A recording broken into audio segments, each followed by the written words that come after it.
Complex numbers. So when you're dealing with your complex numbers, and I start teaching this way back in Algebra 1, when you're looking at square roots.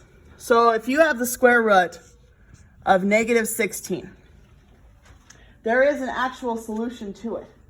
It's an imaginary number. So you do your square roots just like you normally would when you're solving them. The only difference is now it would be 4i. Okay? It'd be 4 because it's an imaginary number. Anytime you're dealing with a negative number under the radical, it is imaginary. So if I had, say, a negative square root of negative 8, again, simplify that radical as you normally would.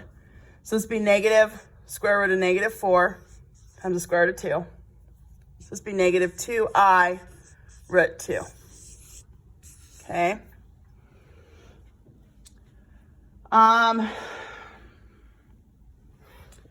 We have different types. So if you have the square root of negative 1, that's I.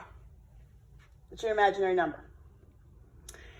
If I had now I squared, and I want to figure out what number I squared is, well, it's going to be the square root of negative 1 squared, which is negative 1.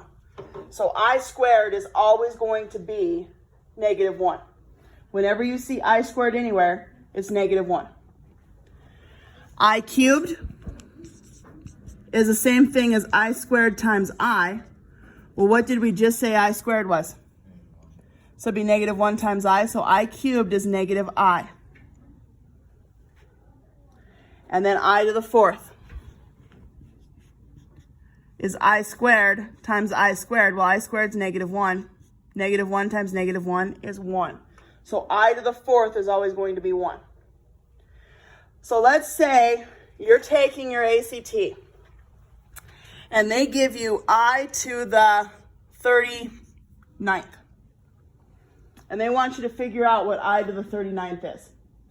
Well, it is either going to be I, negative 1, negative I, or 1. You have 4 possible solutions.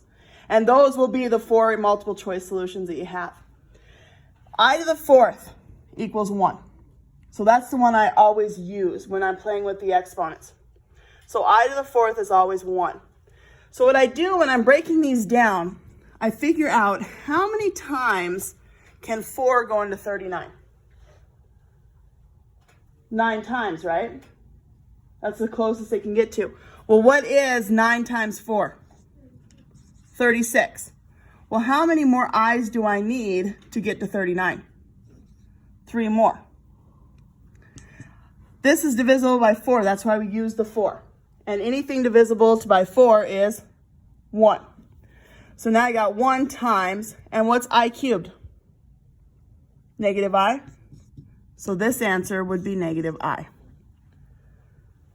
Let's do a different one. Let's say I had I to the 102nd. How many times does 4 go in 102? 25 times. So 25 times 4 is 100. So I to the 100th. How many more i's do I need? Well, this one's divisible by 4. And what did we say I squared was? So this is going to be negative 1. Okay. Always use your I to the fourth and then figure out where to go from there to get your other I. So complex numbers are always written in the form of A plus BI, where this right here is your real part, and this piece right here is our imaginary. Okay.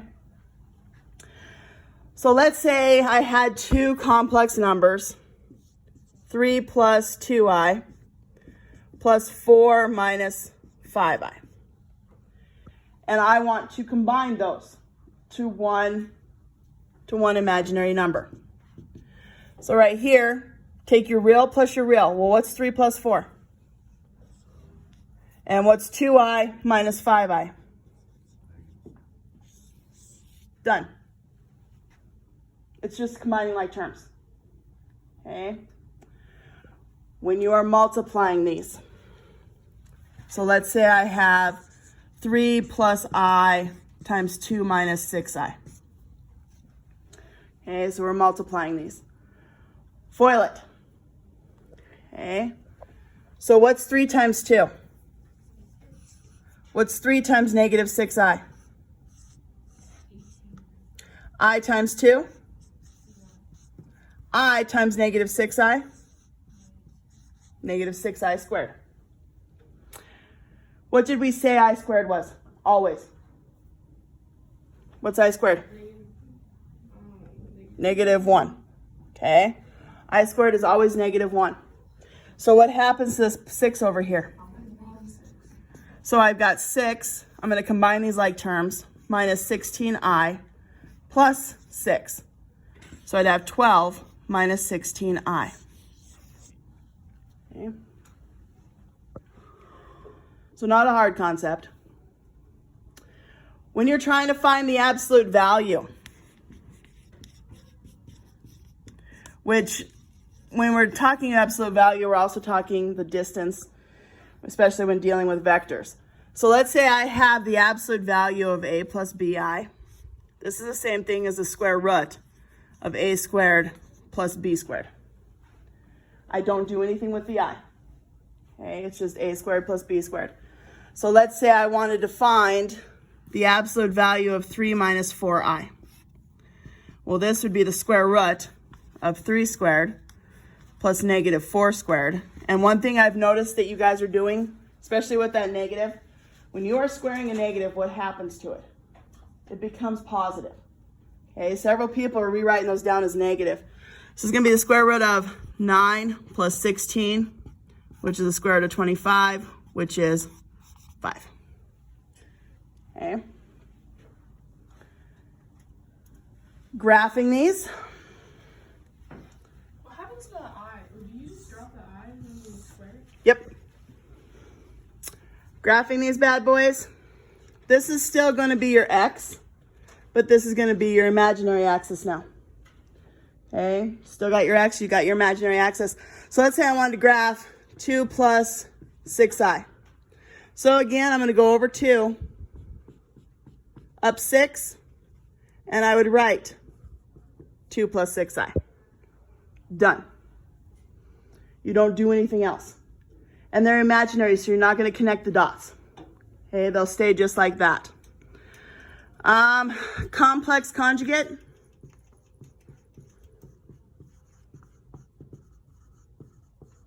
Complex conjugate, you just change the sign in the middle.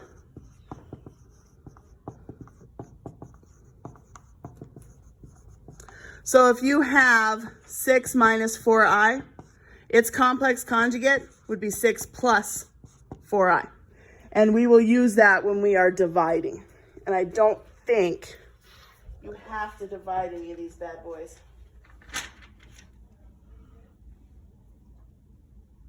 No. And in the book, they're talking additive inverse. Additive inverse is not the same as complex conjugate. So do not follow what the book's telling you to do. When they tell you to find the additive inverse, I want the complex conjugate. So I just want you to change the sign in the middle. That's all I want you to do. Let's see here. Solving these. Let's say I had x plus 36, x squared plus 36 equals 0. What's your first step when you're solving this? How about subtract 36? So now you got x squared equals a negative 36. Now what? X equals 6i. And always, whenever you're taking the square root of a number, always stick that plus or minus in front of it. Always, always, because you have two solutions. They're still parabolas, even though they're imaginary, but they're still going to be parabolas, so you still have two possible solutions. Okay.